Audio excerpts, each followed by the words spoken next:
And welcome, everyone, to This Week in the USHL. Bernie Corbett, Paul McNamara here in our studio in snowy Boston. I guess snowy's the operative word probably anywhere in the USHL, let alone just about, maybe 30 or 32 of the 48 contiguous states over the last couple of days. It's been a winter wallop and great hockey weather, I guess you could say, Paul. And we'll have Skip Prince joining us shortly, and there's a lot of reasons why that man is smiling, and attendance records being set, presence in the NHL and American Hockey League All-Star games, and also a couple of very competitive races, along with a number of recent college signings. But the races are really heating up as they head into the home stretch of the USHL race.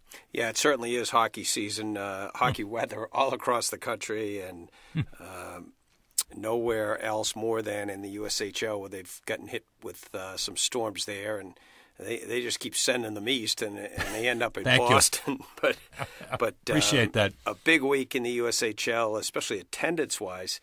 Over 55,000 fans attending USHL games over the past weekend, and notably Green Bay, the Gamblers, set a regular season record for attendance with nearly 7,800 fans on Saturday night. They had the teddy bear toss game, so that attracted some people. But also Sioux City, the Musketeers, setting an attendance record with nearly 4,500 fans, and Tri-City with 4,100 fans for a game that was actually locally televised as well. So the fans are coming out for USHL hockey. Oh, indeed they are, and coming out and enjoying some terrific hockey there. And Paul, as you take a look at the standings, we talked over the last couple of weeks about strength, particularly in the West, with how competitive it is, and how tough it is going to be just to get one of those the coveted playoff spots. But just in general, you've got some very, very tight races, well-contested races right across the board.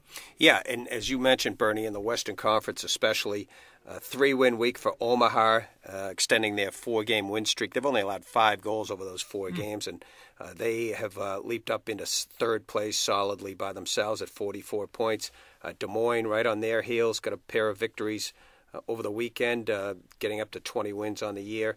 And also Sioux Falls Stampede picked up their 3rd victory in their last 4 games, in the last 4 road games, with a 6-4 win over Waterloo. So they are right behind Des Moines. Actually, Sioux Falls is tied with Des Moines at 42 points. Both those teams just a couple behind Omaha.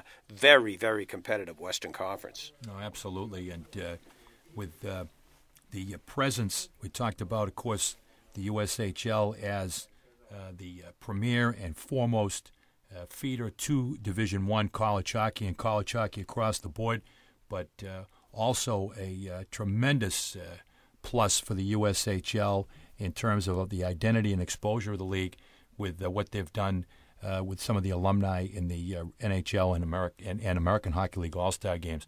And without further ado, as we mentioned, why is that man smiling? A lot of reasons why the USHL president and commissioner, Skip Prince, is smiling. Great to have him back on This Week in the USHL.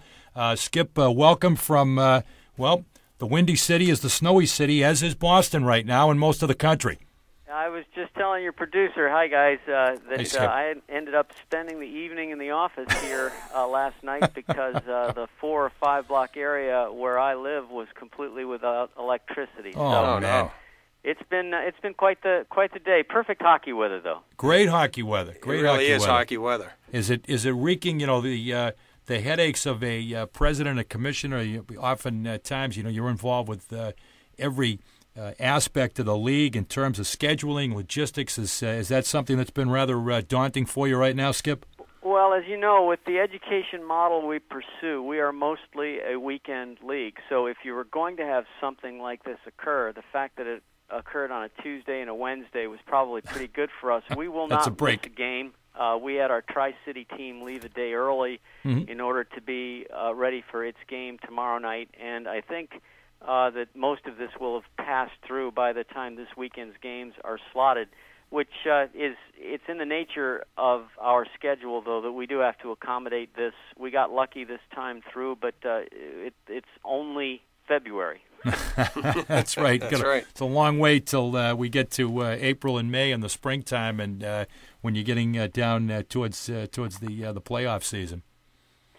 Well, we had a great. It's been great for us. I know that some of the services, wire services, picked up on the fact that last weekend was probably the best attended weekend in USHL history. We had 55,000 fans over the course of the weekend from almost 8,000 fans in Green Bay on Saturday night for their annual teddy bear toss.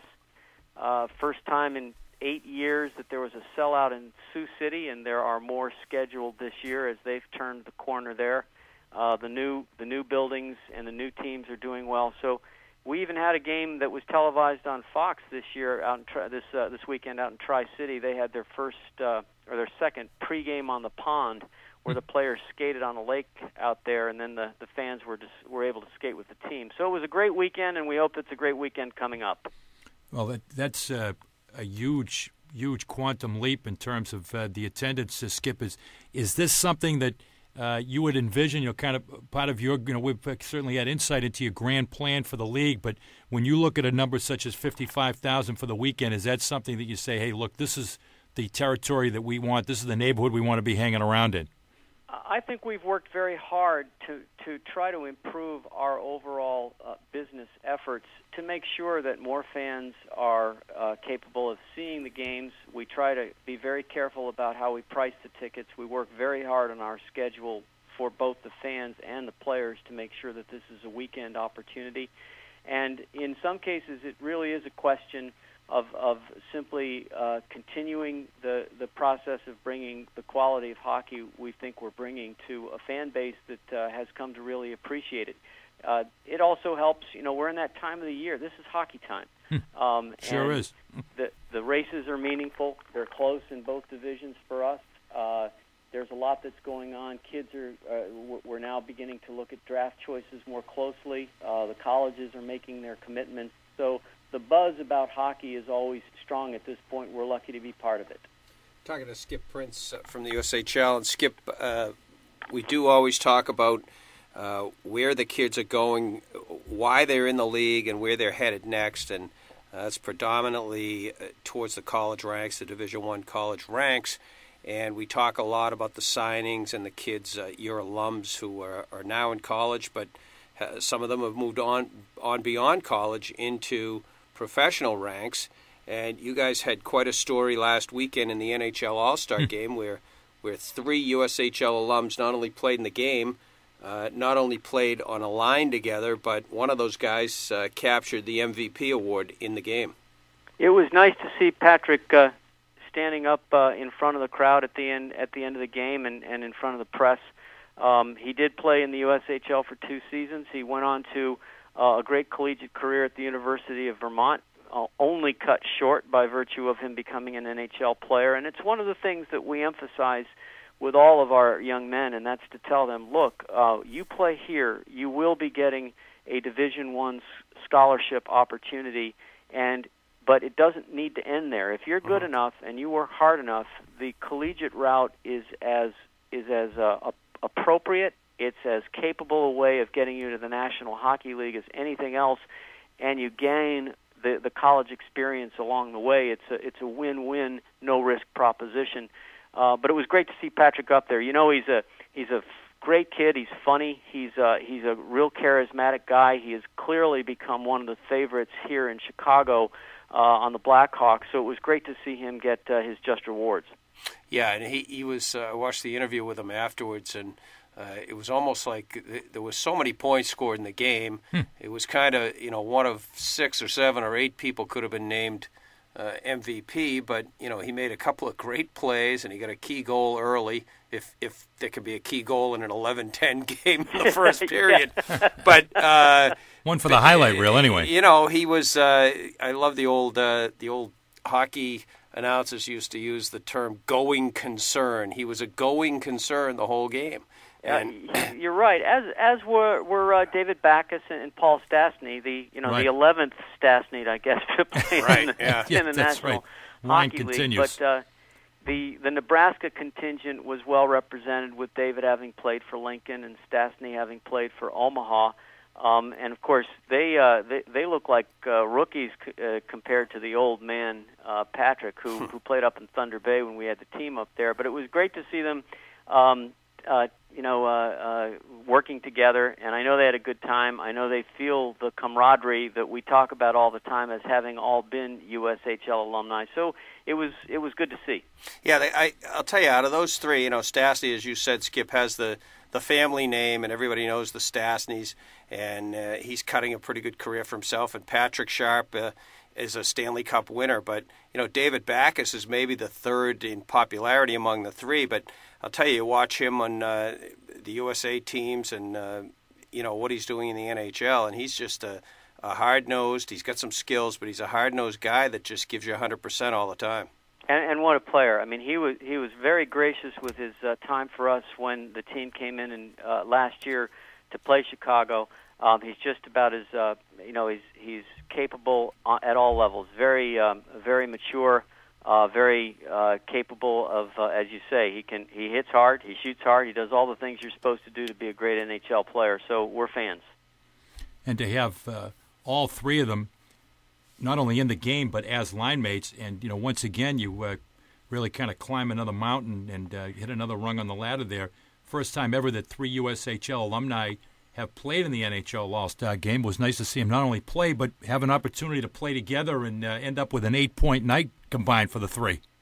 Exactly, and it helps the rest of our initiative in teaching the young 15 or 16-year-old to look up and just see that these are USHL players. These are USHL players who utilized this league and our close connection with college to get to the very best and the very top notch. And then within the league, they became all-stars. And within the all-star game, they were special. That's and right. that any of you who have been ever told by anyone that somehow any part of the American development model is second tier, just here's Exhibit A to suggest to you that maybe you ought to think again. And also moving along to the American Hockey League All-Star Game on Monday, the USHL, again, very well represented by some players of a little bit more recent vintage. Absolutely. Johnny Moore, great to see him coming through. He was Chicago's player for years and years. We had Justin Braun in there, Brian Connolly. I believe Mark Olver was also in it. Yes, from Omaha. These two of these players, Braun and Olver, have made their NHL debuts. It's every time that occurs, it's just we hope another feather in the cap. Now we're up to 235 college commitments. Wow! And every one of those college coaches is able to point and say, listen, you have the opportunity to come play for me, but this is the quality of the USHL player. This is the quality I demand. And we think that it helps pull the collegiate ranks up forward, part of what we are supposed to be doing in our extension of the USA Hockey Development Model, and something we hope we're doing better. Absolutely. It's certainly proof positive of that. Skip, Justin Braun, I've seen him play, watch some Sharks games. Boy, he's had a heck of a year. Pardon my French, but I like the kid, and I know San Jose really likes him. I've been reading about him. I have not gotten a chance to see him live. I've seen his highlights a couple of times on the network, but I haven't gotten a chance to see him yet. I hope to get actually out to San Jose for an event that we're trying to hold out there, and if so, I'd love to get a chance to meet him. I'm an admirer like so many people are. He might be back in Worcester right now, but I know he's been up and down, but they've had a lot of injuries, and that gave him an opportunity, and he did a pretty good job. He was up there, I think, the better part of a month or a month and a half, but I think he might be back in Worcester now, but I'm sure he's headed back there. Well, I think, we also had, I think it was just last night when Alex Stalock made his NHL debut. Yeah, and he came on in relief of the starter, and he did they were down 3-0, and they won that game, and they said Stalock was the difference. Yeah, it was 3-0, and of course, the minute he gets on there, another former USHL Pavelski decides it's time to score a few goals. Yeah, he got a couple. He had a couple last night. That's right. So it's a conspiracy. It's a USHL That's right. conspiracy to dominate the league. What do you think? Right. guys? Well, I think you'd advocate that, wouldn't you, Skip Prince? Absolutely. I think I'd be in favor. We're yeah. talking to the leading advocate of that conspiracy. They don't have to have any investigation. I'll push that conspiracy theory. There Skip, you go. I want to. You've been great to give us some time. Just a couple more minutes here. As you look at the league with the 8 teams in each division, each conference right now, is everything kind of set for next year? Are all the teams that are in the league going to continue where they are? And are there any plans for expansion right now? Well, we will not expand next year. We did some looking in Evansville. We actually made a bid at one point, though it was on terms that I think were different from what that city and the size of that building were looking for. But we do have some expansion plans that we think should given the time in particular, we've begun to recognize as this becomes a more complex league and as our organizations professionalize, it takes longer than it used to start up one of these teams. So we're in the mode of reviewing some applications now. We'll probably in the next several months see if we'll take action, whether it's positive or defer, with a couple of cities. Given that we're at 16 right now, probably it would be easier to go up by 2 than by 1, though there are a number of variations that are out there. But in the meantime, we're also looking at our schedule. We're already building our schedule for next year, trying to make sure that we even have fewer midweeks, that we have fewer lost days at school. The fact that we're talking about 2011 and 2012 dates in January and February of 2011 is just an indicator that this is now a large enough league that it is a 12-month proposition, and it's all about planning. Mm-hmm. Yep. Well, I mean, the future is just boundless. I mean, you've got great opportunities where you could even consider, looking at some other leagues and kind of reaching out to those leagues to see if they wanted to take 2 or 4 teams from there and expand towards the east. I mean, there are cities like Pittsburgh and Philadelphia that are really strongholds and would love to get involved in the league, I'm sure, without telling any tales out of school. No, I think you're right. I think our issues start, as I think we've discussed before, it starts with the players. In order for you to have a USHL squad that's competitive, you've got to have 23 young men who are as good as the 23 young men that are on all of our other 16, all of our 16 teams now. And while we think they're out there, they're not all that easy to find. There is healthy competition for those players, particularly at the elite level.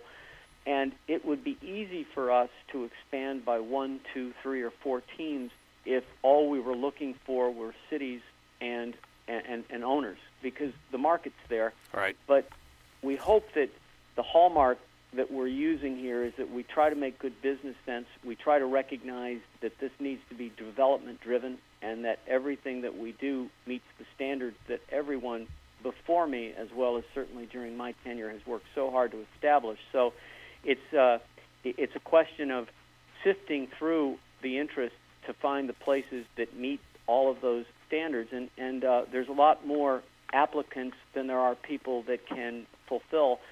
That's not a statement of arrogance at all. It really is a statement that we're working very hard to find the right matches. The worst thing in the world is for these young men to come to a city that doesn't welcome them, that doesn't come watch them play, that doesn't receive them in the community, and that doesn't have the coaching or the capacity to turn them into the kind of players we think we're turning them into with our other teams. So we work hard on maintaining that, which means we're sometimes more careful than I think a lot of people think we ought to be. Yeah, simply put, you want to do it right. Yep. Got to do it right. Set the bar high. And if we set it high, I think there are still people that are at that level. But it's a responsibility that I'm glad to say our own owners are the first to say. They're not taking the quick money. They're not trying to get just to the next place. Everyone's asking, is it the right situation? Is it the right ownership?